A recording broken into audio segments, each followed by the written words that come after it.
नमस्कार दोस्तों, अगर आप भी ऑप्शन ट्रेडर है और ऑप्शन ट्रेडिंग करते हैं तो आपको ये चीज़ें पता होनी चाहिए। आज हमने निफ्टी की ऑप्शन चेन खोली हुई है और आज इसमें हम समझेंगे कि कॉल एंड पुट कब खरीदना चाहिए और कौन सी स्ट्राइक प्राइस पे खरीदना चाहिए।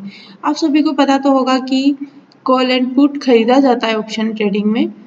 अगर मार्केट ऊपर बढ़ता है तो हम कॉल की साइड जाते हैं और मार्केट नीचे गिरता है तो पुट पुट देखते हैं। अगर हमारा व्यू पॉजिटिव होता है तो हम कॉल बाय करते हैं, हमारा व्यू नेगेटिव होता है तो हम पुट बाय करते हैं।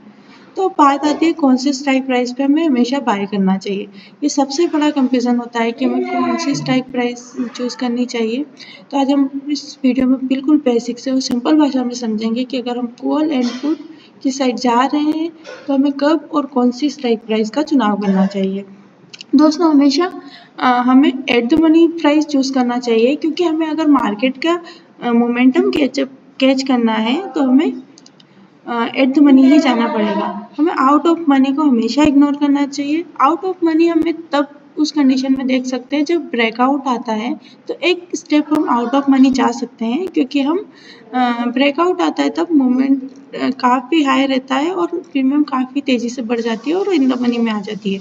तो हमें एक कंडीशन में हम आउट ऑफ मनी खरीद सकते हैं, वो भी एक ज़्यादा आउट ऑफ मनी नहीं खरीदना है। एक स्ट्राइक आउट ऑफ मनी देख सकते हैं हम जब ब्रेकआउट लगता है हमें ब्रेकआउट होने वाला है, वरना अदरवाइज हमें हमेशा एट द मनी प्राइस को ही चूज़ करना चाहिए, क्योंकि एट द मनी प्राइस पे हम अच्छे से कैप्चर कर सकते हैं पॉइंट।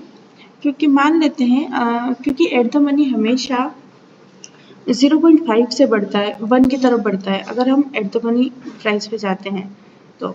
और वहीं जैसे जैसे हम इन द मनी प्राइस जाते रहते हैं हम 0.1 की तरफ बढ़ते जाते हैं। एट द मनी का हमेशा 0.5 रहता है। उसके अलावा जैसे जैसे हम एट द मनी जाते हैं 0.5 से 1 की तरफ बढ़ते जाते हैं।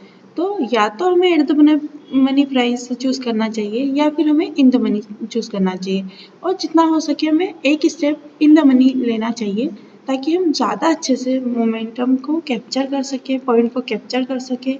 जैसे ही निफ्टी 50% बढ़ेगा हमें हमारे पॉइंट भी का भी फ़ायदा ले पाएंगे। जैसे एट द मनी पे हम लेते हैं और 50% निफ्टी मूव करता है तो हमें सीधा सीधा 25 पॉइंट का फ़ायदा मिलेगा। वही हम अगर आउट ऑफ मनी की तरफ जाते हैं तो हमें इतना नहीं पड़ता है। हमें 0.4 से 0 की तरफ जाता हुआ आउट ऑफ मनी की तरफ दिखता है। जैसे जैसे हम आउट ऑफ मनी जाएंगे हम उतने ही कम पॉइंट ले पाएंगे। तो हमेशा कोशिश करनी चाहिए हमेशा एट द मनी या इन द मनी लेना चाहिए। यही दो ही प्राइस सबसे बेस्ट होते हैं ऑप्शन ट्रेडर के लिए। और हमेशा आप एक बात ध्यान रखिए, अगर किसी भी स्ट्राइक प्राइस का चुनाव कर रहे हैं तो हमें मार्केट में ज़्यादा टाइम तक नहीं रहना है। मोमेंट कैप्चर किया और निकल जाना है, क्योंकि इसमें टाइम टिके भी काम करता है थीटा। वो हम दूसरे वीडियो में कैप्चर करेंगे कि टाइम थीटा क्या होता है, ये कैसे काम करता है।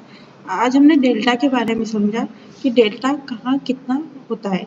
जैसे हम एट द मनी प्राइस पे मैंने जैसे आपको बताया 0.5 से 1 0.5 होता है। वहीं इन द मनी का होता है 0.5 से 0.6 से 1 की तरफ जाता है, और आउट ऑफ मनी में 0.5 से 0 की तरफ जाता है। तो ये हमने डेल्टा के बारे में सीखा है। और हमेशा आप अगर कोई भी कॉल एंड पुट बाय कर रहे हैं तो एक बार स्ट्राइक प्राइस का डेल्टा चेक कर लेना चाहिए कि डेल्टा कितना है, कितने पॉइंट से जाएगा। जैसे अगर हम बात करें, ये अभी हमारा एट द मनी है निफ्टी का कॉल साइड का।